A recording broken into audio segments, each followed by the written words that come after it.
Okay, so now that we've done some equations with the trig functions, we're going to look into a few identities, and the reason we do some identities is so we can solve more difficult problems.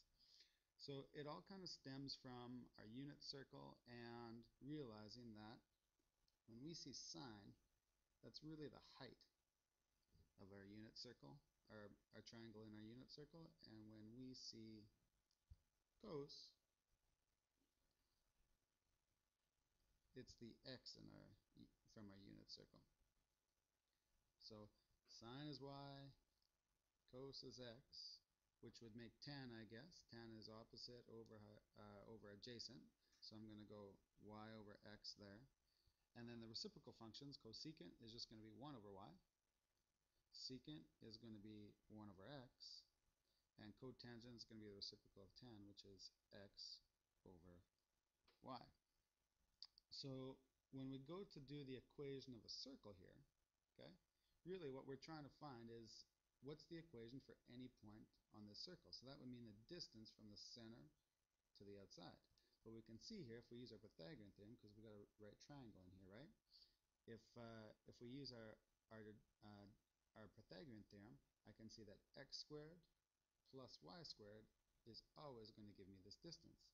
So the equation of every circle is going to be x squared plus y squared is equal to that distance 1. Okay.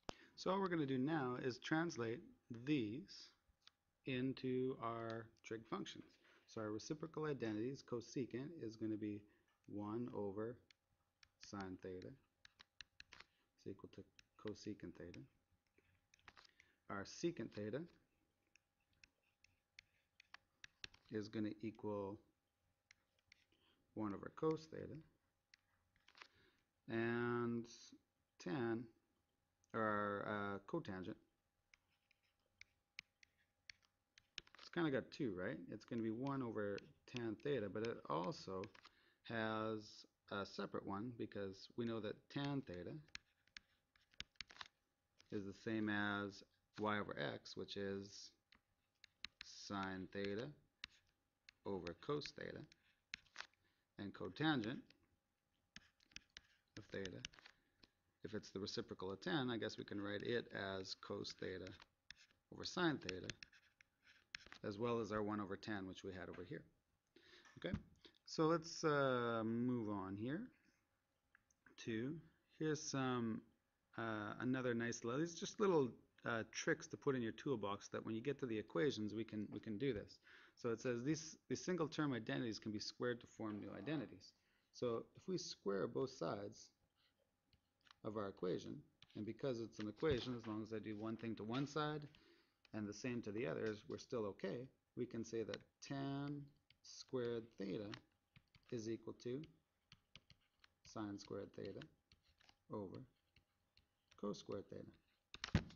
And likewise here, if I square both sides of this equation, I'm going to get cosecant squared theta is equal to 1 squared, or 1, over sine squared theta as well.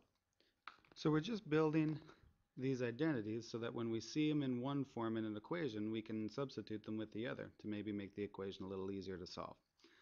Okay, so let's do a couple of Pythagorean identities, and these all stem from a Pythagorean theorem, or in this case, what's the equation of our circle? Okay, so a squared plus b squared is equal to c squared in our triangle, but in our unit circle, because our distance is 1, we can call it like this. Okay, now if we take that one step further and say we know that x means cos, so that means that cos squared theta plus sine squared theta, theta, is equal to 1, because cos we know is our x distance, sine we know is our y distance, and our radius is equal to 1. So that's the first of our Pythagorean identities. Okay, now we can mess around with this a little bit to find a couple of other ones. Because this is an equation,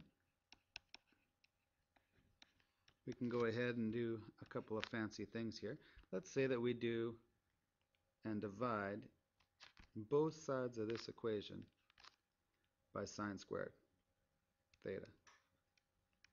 Okay, so this side gets divided by sine squared theta, and so does this.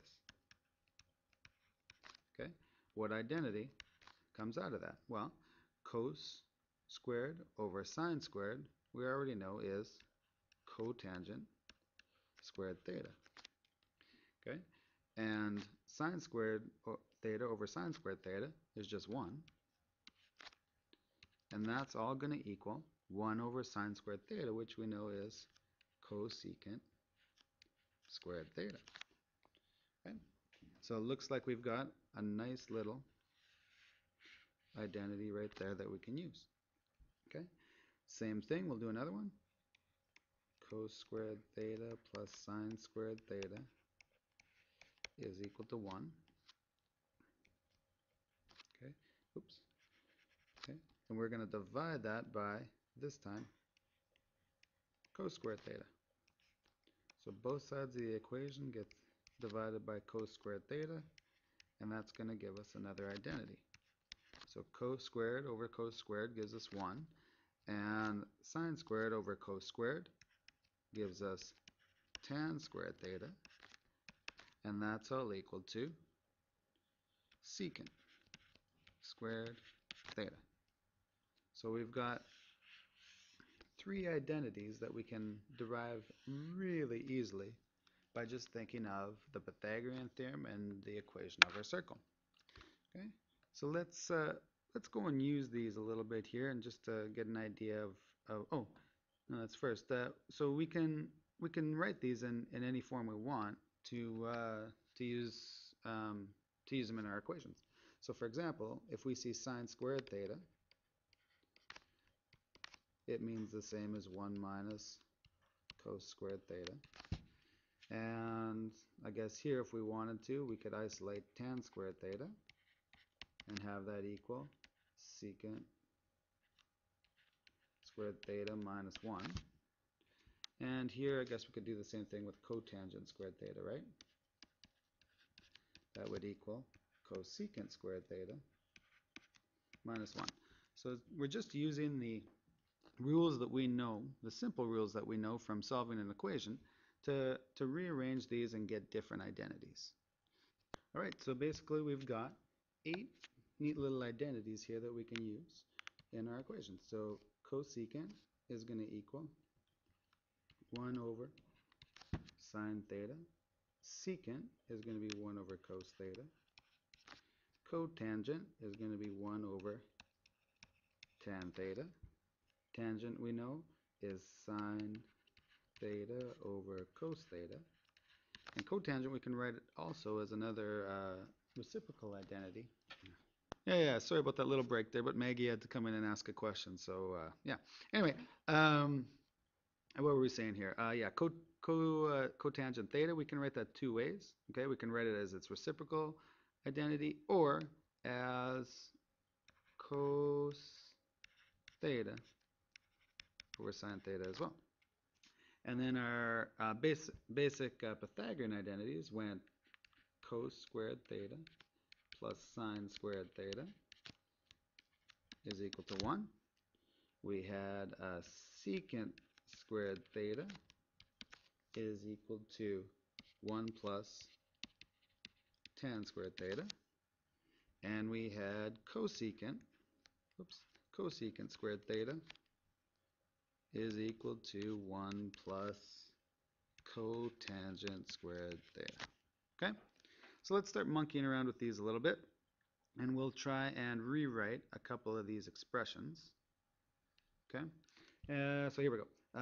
So sine theta and cotangent theta. Well, I can rewrite cotangent theta. Sine theta we'll write out. And we can rewrite cotangent theta as x over y means cos theta over sine theta. And it allows us to simplify a little bit, right? Because this is just a fraction, sine theta over 1. And so whatever this sine theta over sine theta gives me 1. So I can rewrite all of this as cos theta. Okay. Let's try our next one out here. sine squared theta over cos theta. Now those are both in terms of sine and cos, and that's kind of what we'd like to expand things to, so we can first see if we can find these little magic ones that we can simplify. So here I know that cosecant theta is the same as 1 over sine theta. Ooh, and looky here, so one of these makes 1 with one of these, and I'm left with just sine theta over cos theta.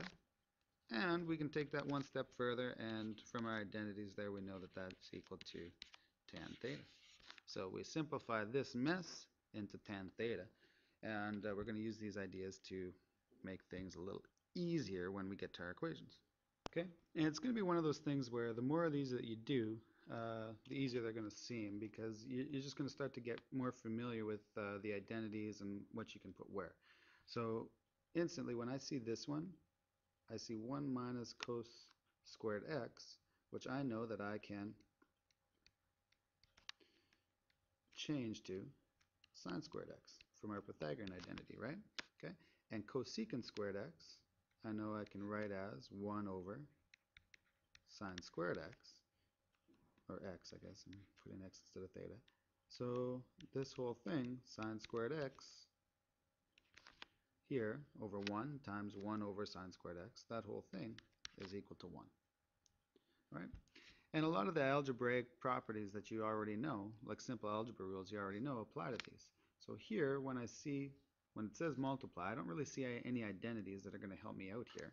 So what I'm going to do instead is I'm going to go ahead and distribute to make this look a little simpler. So we're going to get sine x times, and we already know that cosecant is the same as 1 over sine x, minus, and now I'm going to get sine squared x. Okay, so I've just distributed out like you normally do when you saw these two factors, and now I'm going to go ahead and simplify what I see. So here, sine divided by sine gives me 1 minus, and I've got sine squared x, and we know from our Pythagorean identities that this is equal to cos squared x. Okay, so we've taken this mess and simplified it down to here. Okay, so it's just different ways to simplify the expression so that later on, when we go to do equations, it's going to seem much easier to do.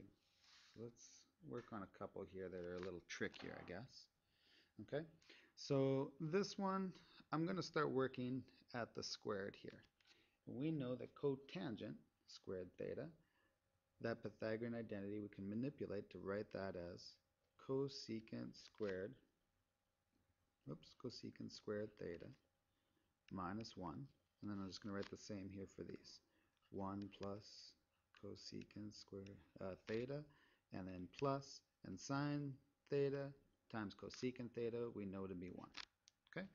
And if you look at this, I've got a square minus a square. So what algebra property do you know from that? We know that we can change that into a difference of squares. So cosecant theta, so I open up my two parentheses, right?